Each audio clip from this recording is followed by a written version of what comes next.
नमस्कार दोस्तों, मैं धर्माराम साहू, आप सभी का स्वागत है एग्जाम गुरुजी यूट्यूब चैनल में। तो दोस्तों, हम आज इस वीडियो में बात करने वाले हैं पटवारी एग्जाम से रिलेटेड। जो मेरे पास में कमेंट आए हैं, उन कमेंट को मैंने पिक किया और एक वीडियो के माध्यम से आपको बताने वाला हूं। और इसके साथ दोस्तों, मैं आपको पहले जो एग्जाम से पहले आपको किन किन बातों का ध्यान रखना है, इसके बारे में भी हम इस वीडियो में बात करने वाले हैं। क्योंकि दोस्तों, अब आपके पास में गिनती के दिन शेष हैं एग्जाम की बात करें तो आज डेट होगी है 18 और आपका एग्जाम 23 से स्टार्ट हो रहा है। तो आपको पहले तो मैं आपको बता दूं, इन दोनों बातों को आपको ध्यान रखना होगा। पहली बात है कि आप अपना एडमिट कार्ड है, जो एडमिट कार्ड है वो डाउनलोड कर लें। आप मोबाइल में डाउनलोड कर सकते हैं। उसके बाद में जब आपका 23 को एग्जाम, तो आप 22 को आराम से ई मित्र पे जाके प्रिंट करवा सकते हैं। क्योंकि कभी कभार ऐसा होता है दोस्तों, जैसे आपका 23 को एग्जाम है और आपके मन में है कि हम 22 को एडमिट कार्ड डाउनलोड कर लेंगे जब घर से निकलेंगे एग्जाम देने के लिए। तो कभी ऐसा होता है कि उनकी जो बोर्ड की साइड होती है उन पर ज़्यादा बिजी होने के कारण सर्वर डाउन हो जाता है, साइड ढंग से खुल नहीं पाती है और आप एडमिट कार्ड डाउनलोड नहीं कर पाते। तो ये आपकी बहुत बड़ी गलती होती है। इसमें बोर्ड की कोई गलती नहीं, क्योंकि बोर्ड ने लगभग 10 दिन पहले आपके एडमिट कार्ड जारी कर दिए। तो अभी तक आपने एडमिट कार्ड नहीं किया है डाउनलोड, आप अपने मोबाइल में डाउनलोड कर सकते हैं। कैसे डाउनलोड करना हमने वीडियो के माध्यम से आपको बता दिया है, वो वीडियो आप आराम से देख सकते हैं। क्योंकि आप अपने मोबाइल में डाउनलोड कर लें, एग्जाम देने जाएँ उस टाइम आराम से निकाल सकते हैं प्रिंट। और इसके साथ में दूसरी बात है कि दोस्तों, आपका जैसे आप जोधपुर से और आपका एग्जाम सेंटर आया जयपुर, और आपका एग्जाम आया, आपका सेंटर एग्जाम सेंटर कहाँ है, जयपुर है, ठीक है। ये बहुत बड़ी गलती करते हैं। और आपने देखा होगा दोस्तों कि 26 अक्टूबर को रीट का एग्जाम था।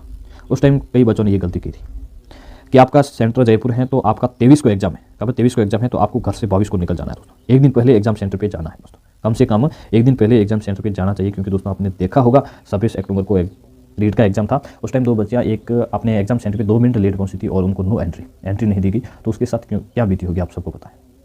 उन्होंने 3-4 साल से तैयारी कर रहे हैं और इसके साथ में पेपर तक नहीं दे पाई। तो ये तो बहुत बड़ी गलती है, खुद की गलती है दोस्तों। इसमें बोर्ड की कोई गलती नहीं है। भाई पेपर खुला आता है, पेपर लेट आता है, पेपर आउट हो जाता है, इसमें तो हम कुछ नहीं कर सकते, ये तो बोर्ड की गलती है। पर आप एग्जाम सेंटर पर लेट पहुँचते हैं। अपना 3 काम है, आपको पढ़ना और एग्जाम सेंटर पर टाइम पर पहुँचना और पेपर देना। ये 3 काम आप खुद के, टाइम पे पहुंचना, पढ़ाई करना और पेपर देना, ये 3 काम हैं जो ये तो आपके बोर्ड इसमें कुछ भी नहीं कर सकता। आपको बोर्ड ने लगभग 10-15 दिन पहले एग्जाम सेंटर बता दिया है कि आपका इस दिन एग्जाम है और इस चरण में एग्जाम है और इस टाइम एग्जाम है। तो इसमें बोर्ड की अब तो कोई गलती नहीं रहती है, क्योंकि 10 दिन पहले आपको एग्जाम बता दिया जाता है और उसके बावजूद आप एग्जाम सेंटर पर टाइम पर नहीं पहुँचते। ये तो बहुत बड़ी गलती है दोस्तों। और अब आगे बात करते हैं दोस्तों, जो ये आपको स्क्रीन पर क्वेश्चन दिख रहे हैं 3-4, इनके बारे में हम वीडियो में विस्तार से बात करने वाले हैं।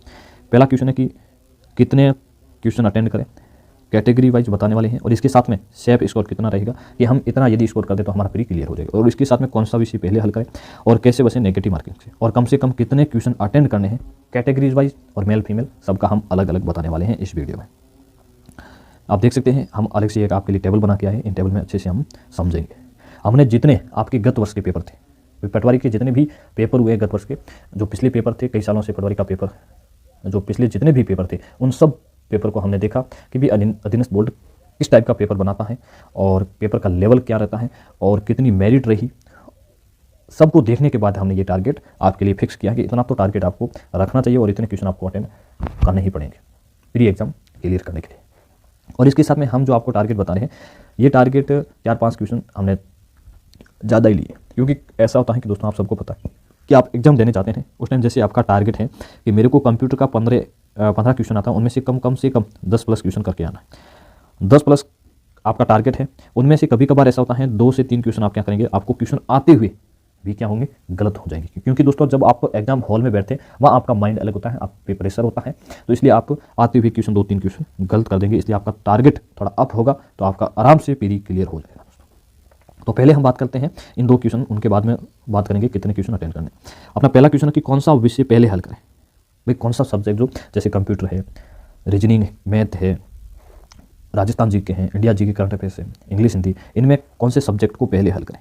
तो मैं दोस्तों आपको एक ही एडवाइस दूंगा। मैं आपको नहीं बोलूँगा कि पहले आपको कंप्यूटर करना है या मैथ रीजनिंग करना है, इंग्लिश हिंदी करना है। ये आप पे डिपेंड करता है, ये तो आप पे डिपेंड करता है दोस्तों। जैसे हम बात करते हैं, जैसे राजस्थान जीके की बात करें, कई ऐसे स्टूडेंट होते हैं जिनका क्या होता है, राजस्थान जीके इस सब्जेक्ट में उनकी ज़्यादा पकड़ होती है, ये सब्जेक्ट उनका मजबूत होता है। कईयों का मैथ रीजनिंग मजबूत होता है, कईयों का कंप्यूटर मजबूत होता है। जैसे मेरी बात करें तो मेरा मैथ रीजनिंग और कंप्यूटर, इन दोनों सब्जेक्ट में, तीनों सब्जेक्ट में मेरी अच्छी मजबूत पकड़ है। मेरे को ये सब्जेक्ट ईजी लगते हैं और मैंने बहुत अच्छा स्कोर इसमें कर सकता हूँ। जैसे कंप्यूटर में मेरे को लगता है मैं कम से कम 15 में से 10 प्लस क्वेश्चन कर सकता हूँ। तो मैं पहले कंप्यूटर को करूँगा, क्योंकि दोस्तों कई तो आपने देखा होगी, आप वीडियो भी देखे होंगे, आप जिस कोचिंग में जाते हैं टीचर बताते हैं कि आप पहले आपको क्या करना है, जीके के पार्ट हैं उनको खत्म कर देना है, उसके बाद में मैथ रीजनिंग करना। नहीं दोस्तों, जैसे मेरे वो इंडिया जीके और करंट अफेयर्स 38 में से मैं 20 प्लस करना मेरे लिए मुश्किल है, क्योंकि ये मेरा वीक सब्जेक्ट है। यदि मैं पहले इस वीक सब्जेक्ट में घुस गया ना तो मेरा माइंड खराब हो जाएगा। जो मेरे जिस सब्जेक्ट में मेरा अच्छा स्कोर कर सकता हूँ, मजबूत है, और वो सब्जेक्ट मेरी अच्छी पकड़ है जिस सब्जेक्ट में, तो उसमें जो मेरे को आते हुए क्वेश्चन गलत होंगे, क्योंकि मैंने पहले जो मेरा वीक सब्जेक्ट था उनमें घुस गया और उसमें अच्छा स्कोर नहीं कर पाया।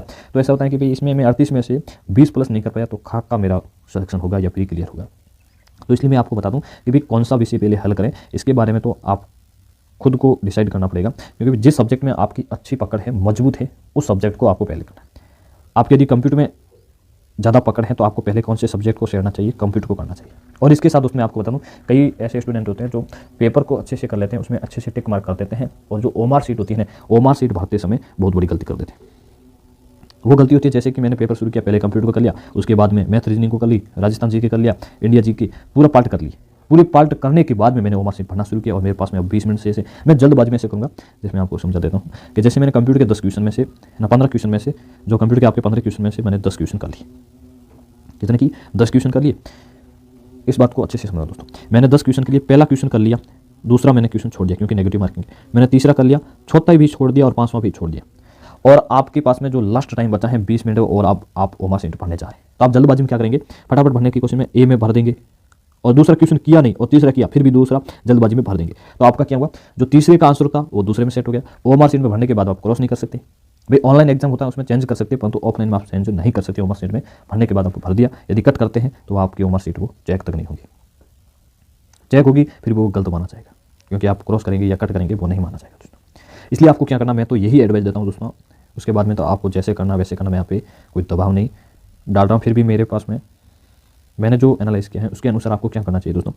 कंप्यूटर, जैसे आप कंप्यूटर पहले करते हैं, आपका कंप्यूटर अच्छा सब्जेक्ट है, अच्छी पकड़ है, आप 15 में से 10 स्कोर आराम से कर सकते हैं, 10 प्लस। तो आपको जैसे ही कंप्यूटर का पार्ट खत्म हुआ तो ओमार सीट में कंप्यूटर के जितने भी 15 क्वेश्चन हैं, जैसे 1 से लेके 15 तक आपके कंप्यूटर के क्वेश्चन है, तो आपको क्या करना है, पहले जैसे कंप्यूटर पार्ट आप खत्म कर देते हैं तो कंप्यूटर के जो आपने क्वेश्चन किए उनको ओमार सीट में भर देना चाहिए दोस्तों। उसके बाद दूसरे पार्ट को करो, और दूसरे पार्ट जैसे मैंने इंडिया जीके और करंट अफेयर्स का किया, 38 में से लगभग मैंने 20 प्लस स्कोर किया, तो जो 20 क्वेश्चन किए उनको ओमार सीट में भर देना चाहिए दोस्तों। उसके बाद तीसरे पार्ट को करना है। इस तरह से आप अच्छे से कर सकते हैं ताकि आप गलती नहीं कर सके ओमार सीट में। पेपर अच्छा हुआ, ओमार सीट में गलती की तो भी आपका सिलेक्शन नहीं हो पाएगा दोस्तों, क्योंकि पेपर को अच्छे से करना कुछ नहीं होने वाला है, ओमार सीट को अच्छे से भरेंगे तो आपका प्री क्लियर होगा। और इसके साथ दोस्तों अब आगे बात करते हैं अगला क्वेश्चन कि भी नेगेटिव से कैसे बचे। जो नेगेटिव मार्किंग है, जो 1/3, इसको आपको ध्यान रखना पड़ेगा दोस्तों। मैं तो आपको यही एडवाइस देता हूँ, सलाह देता हूँ कि आप क्या करना, जैसे कि आपने पहले तो पेपर के 150 क्वेश्चन हैं, उनमें जो आपको एकदम परफेक्ट आंसर आता है उनको कर लेना। जैसे 150 में से मैंने 70 क्वेश्चन मेरे को ये एकदम परफेक्ट याद है। अब आपको लगता है भी अलग अलग कैटेगरी है, जैसे आप ओबीसी या जनरल से तो 70 प्लस करना, आपको लगभग 85 प्लस स्कोर तो करना ही पड़ेगा, लगभग 85 तो करना ही पड़ेगा प्री के लिए। हम आगे बात करेंगे पूरा। तो आपको 85 करने के लिए आप कितने 15 क्वेश्चन चाहिए, क्योंकि आपने 70 किए, इसमें तो 5 प्लस ऐसे क्वेश्चन होंगे, 5 से 6 क्वेश्चन जो आपको आते हुए गलत आप करके आएंगे। तो ये 5-6 गलत करते हैं तो आपके पीछे बता 65 से आप कुछ भी नहीं होने वाला है दोस्तों। तो अब आपको क्या करना है भाई कि 15 क्वेश्चन और करने पड़ेंगे आप। तो इसके लिए आप क्या करेंगे, वे सीधा तुक्का लगाएंगे तो नेगेटिव मार्किंग है और इसमें आपको घाटा भी होगा। तो आपको करना है, जैसे कि एक क्वेश्चन देखते हैं, और पहले मैं आपको यह भी एडवाइस दूँ कि जैसे आप पेपर करना शुरू कर देते हैं, आपने मैथ में 1 से लेके, मैथ में लगभग कितने क्वेश्चन आते हैं आपके, मैथ में क्वेश्चन आते हैं आपके 45, मैथ और रीजनिंग दोनों के। आपने 45 में 1 से लेके 45 क्वेश्चन किए और इनमें से आपने 30 क्वेश्चन कर दिए, और 5 क्वेश्चन ऐसे जिनका आप आंसर दे सकते हैं, पर अब आपके माइंड थोड़ा स्लो होने के कारण आंसर नहीं दे पा रहे हैं। तो आप ऐसे करना, उन क्वेश्चन पे मार्क कर देना कि इन क्वेश्चन को हम बाद में देखेंगे यदि हमारे पास में टाइम शेष रहता है तो ऐसे क्वेश्चन को आप बाद में कर सकते हैं। 10-15 क्वेश्चन आप ऐसे कर सकते हैं जिसमें आपको आते हुए आप नहीं कर पा रहे हैं, ठीक है, ऑप्शन को कट करके। जैसे जीके का पार्ट देखिए, राजस्थान जीके देखिए, इसमें आपको 5-6 क्वेश्चन ऐसे पढ़े हुए फिर भी आपके दिमाग में उनका आंसर नहीं आ रहा है, तो आप क्या करेंगे, 4 ऑप्शन होते हैं, 4 में से आप जैसे कौन बनेगा करोड़पति के भी उसी तरह आप क्या करेंगे, उसमें 2 ऑप्शन को कट कर देंगे, अब शेष रहे 2 ऑप्शन। इनमें अब आपको क्या करना है, 50-50 करना है। भाई ये तो हो सकता है और ये तो पक्का हो सकता है आपके दिमाग में कि ये तो होगा ही होगा, इस पर डाउट है, तो आपको क्या करेंगे, इसको करके आना है। तो ऐसे करके आप यदि 10 से 15 क्वेश्चन करते हैं, उनमें से लगभग आपके 8+ क्वेश्चन सही हो जाते हैं, फिर भी आपको घाटा नहीं होने वाला। इस तरह आप अपना स्कोर बढ़ा सकते हैं दोस्तों। पहले आपको घर से तो टारगेट फिक्स करके जाना होगा कि भाई इतना तो स्कोर मेरे को करके ही आना होगा, नहीं तो प्री एग्जाम क्लियर करना आपके लिए मुश्किल होगा। मैं इतना यदि स्कोर करता हूँ तो मेरा प्री क्लियर हो जाएगा। इसके बारे में भी हम बात करने वाले हैं। तो अब हम बात करते हैं, आपने 2 क्वेश्चन का मैंने जवाब दे दिया, कौन सा विषय पहले करें और कैसे नेगेटिव मार्किंग से बचे दोस्तों। नेगेटिव दोस्तों बहुत कम करना है आपको। अब बात करते हैं कितने क्वेश्चन अटेंड करने होंगे, सब्जेक्ट वाइज बात करते हैं। पहले हम बात करते हैं राजस्थान जीके के बारे में। राजस्थान जीके के 30 क्वेश्चन आते हैं। भाई पटवारी का एग्जाम दे रहे हैं और राजस्थान जीके सबका मजबूत ही होता है। जो ओनली स्टेट लेवल की तैयारी करता है, राजस्थान की पुलिस की, पटवारी की, ग्राम सेवक की, आरएस, उनका राजस्थान जीके सबसे मजबूत इसी सब्जेक्ट में और पकड़ होती है सब स्टूडेंट की। सॉरी, यदि 30 क्वेश्चन आते हैं, 30 में से आपको कम से कम 15+ करना पड़ेगा। क्या करना पड़ेगा, 15+ आपको करना ही पड़ेगा। इसको आपका टारगेट कम से कम 15+ होने चाहिए। हो सके तो आपका 20+ होना चाहिए दोस्तों। 15 से आपको कम नहीं करना है। यदि आप 15 से कम कर रहे हैं राजस्थान जीके में, तो आप बहुत बड़ी गलती कर रहे हैं दोस्तों। आपका होना मुश्किल है, आप ही को भी क्लियर करना आपके लिए मुश्किल होगा दोस्तों। और इसके बाद बात करते हैं मैथ रीजनिंग की। मैथ रीजनिंग दोस्तों, मैथ की बात करें तो पटवारी में मैथ इतना ईजी नहीं आता है। मैंने जो गत वर्ष के जितने भी पेपर पटवारी के सब में देखा है, मैथ और रीजनिंग इतनी ईजी नहीं थी, बाकी एग्जाम में देखते हैं। तो इसमें आपको लगभग 30+ स्कोर करना पड़ेगा। मैथ और रीजनिंग मिला के 30+ स्कोर तो करना ही पड़ेगा यदि आपको पटवारी बनना है तो। इतना तो आपको मैथ रीजनिंग में करना पड़ेगा। और इसके बात करें इंडिया जीके और करंट अफेयर, भाई जीके ऐसा सब्जेक्ट होता है, हमने खूब पढ़ा, फिर भी क्वेश्चन कहीं से भी आ सकता है। परंतु मैथ रीजनिंग की बात करें, यदि आपने अच्छे से तैयारी की है तो आप 30+ स्कोर कर सकते हैं। इंडिया जीके और करंट अफेयर्स की बात करें, 38 में से लगभग आपको 20+ आपका टारगेट होना चाहिए। कंप्यूटर की बात करें तो आपका 15 में से 10+ टारगेट होना चाहिए।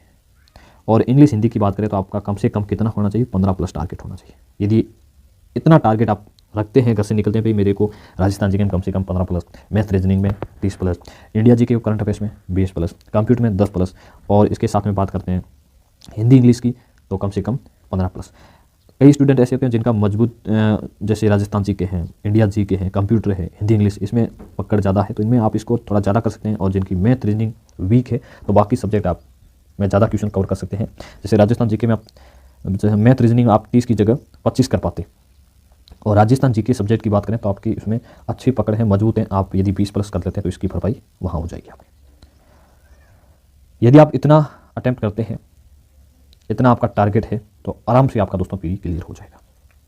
अब हम आगे बात करेंगे कैटेगरी वाइज। यदि आप इस कैटेगरी से हैं, मेल और फीमेल दोनों की बात करने वाले हैं, तो आपको कम से कम इतना तो अटेम्प्ट करना ही पड़ेगा। यदि आप पेपर देने के बाद बाहर आएंगे और इतना अटेम्प्ट करके आएंगे तो आप 100% बोल सकते हैं कि मैं प्री मेरा क्लियर होगा। और मैं आपसे वादा करता हूं, मैं जो आपको स्कोर बताऊंगा, इतना यदि आप स्कोर करके आए कैटेगरी वाइज तो आपका 101% प्री क्लियर होगा। यदि एग्जाम अधीनस्थ बोर्ड जो पिछले पेपर हुए थे उसी के आधार पर पेपर बनाता है, यदि पेपर टफ बनाता है या ईजी बनाएगा पेपर, तो अब सबको पता है मेरिट ऊपर जाएगी। यदि पेपर ज़्यादा टफ होगा, सबके लिए टफ होगा, तो मेरिट थोड़ी नीचे रहने वाली। जो पिछले पेपर हैं उनके अनुसार तो इतने क्वेश्चन आपको कम से कम कैटेगरीज वाइज करने ही पड़ेंगे। तो चलिए बात करते हैं कैटेगरीज वाइज। पहले हम बात करेंगे जनरल कैटेगरी। जनरल की बात करें और मेल, तो आपको कम से कम 95 आपका टारगेट होना चाहिए दोस्तों। 95 तो टारगेट आपका होना ही चाहिए। 150 में से क्वेश्चन की बात करूं, नंबर की नहीं बात कर रहा हूं दोस्तों, एक क्वेश्चन 2 नंबर का है। 95 आपको करना ही पड़ेगा यदि आप जनरल कैटेगरी से। ओबीसी की बात करें तो आपको 90+ टारगेट आपका होना चाहिए। आपको ये टारगेट बड़ा लग रहा है, फिर भी दोस्तों आपको मैं एक बात फिर से आपको बता देता हूं कि दोस्तों आप यदि जनरल कैटेगरी से हैं और 95 टारगेट रखते हैं, इसमें से कम आप 5 या 6 क्वेश्चन ऐसे होंगे जो आपको आते हुए आप क्या करेंगे, गलत कर देंगे दोस्तों। यदि आप पहले से ही टारगेट कम रखते हैं, जैसे 90 टारगेट रखते हैं और इसमें 5-6 क्वेश्चन गलत कर देते हैं, तो आपका कितना हुआ स्कोर, 85 स्कोर हुआ। और नेगेटिव करके आप निकाल लेना कितना बनता है। तो इसलिए मैं बोलता हूँ पहले तो थोड़ा टारगेट ऊपर रखना चाहिए ताकि बाद में अपनी बात बढ़ सके। सॉरी। अब हम बात करने वाले हैं EWS की। EWS की बात करें, कम से कम आपका 85, कितना 85 आपका स्कोर करना ही पड़ेगा आपको। EWS की बात करें तो OBC और जनरल से इनकी कट ऑफ थोड़ी कम रहती है और जनरल और OBC की लगभग समान ही रहती है दोस्तों। अब बात करने वाले हैं MBC की बात करें तो आपको 80+ स्कोर करना पड़ेगा। SC की बात करें तो 75+ और ST की बात करें 70। अब की बात दोस्तों ST SC की OBC से ज़्यादा है पोस्टें, OBC की थोड़ी कम पोस्टें, तो OBC की थोड़ी कट ऑफ ज़्यादा जा सकती है। अब बात करते हैं फीमेल की। फीमेल आप जनरल कैटेगरी से हैं तो आपको कितना करना पड़ेगा, 83+ आपको स्कोर करना पड़ेगा। OBC है तो 80+ करना पड़ेगा। EWS से है तो 75 आपको करना पड़ेगा। फीमेल की बात करते हैं दोस्तों। MBS की 70+ करना पड़ेगा। और इसके साथ बात करते हैं दोस्तों SC की बात करें तो 63+ और ST की बात करें 68+ आपको स्कोर करना पड़ेगा। यदि आप इतना स्कोर करके आते हैं तो आप आराम से प्री को क्लियर कर लेंगे और मेंस की तैयारी कर सकते हैं। और ये तो दोस्तों पेपर होने के बाद में पता चला पेपर कितना ईजी और टफ आता है। और इसके साथ दोस्तों जैसे ही पेपर होगा उसके बाद हम आपको इसी चैनल पर पेपर की आंसर की, जो पेपर की आंसर की होगी वो PDF के रूप में फ्री में दे देंगे। तो अपने चैनल को जरूर सब्सक्राइब कर लेना। जैसे हमारे पास में पेपर आएगा, जैसे 23 को पहला चरण है, पहला चरण का जैसे हमारे पास में पेपर आएगा तो उसका हम PDF के रूप में आंसर की तैयार कर लेंगे और आपको फ्री में दे देंगे। और जो मेरे व्हाट्सअप नंबर हैं उन पर भी आप चैट कर सकते हैं भी, जिस चरण में आपका एग्जाम है। जैसे आपको 23 तारीख को फर्स्ट चरण में एग्जाम है तो मेरे को व्हाट्सअप कर देना। ये मेरे व्हाट्सअप नंबर है 7878397742। इन पे आपको मैसेज कर देना है कि 23 फर्स्ट चरण। जैसे मेरे पास में मैसेज आएगा और मैं आपको जो आपकी आंसर की होगी उसको PDF के रूप में सेंड कर दूंगा एकदम फ्री में। तो जिसने अभी तक चैनल को सब्सक्राइब नहीं किया प्लीज़ चैनल को सब्सक्राइब कर लें, साथ में बेल आइकन को प्रेस कर लें ताकि पटवारी से रिलेटेड कोई भी वीडियो आएगी उसका नोटिफिकेशन मिल जाएगा। अब मिलते हैं 23 तारीख को, तब तक के लिए जय हिंद।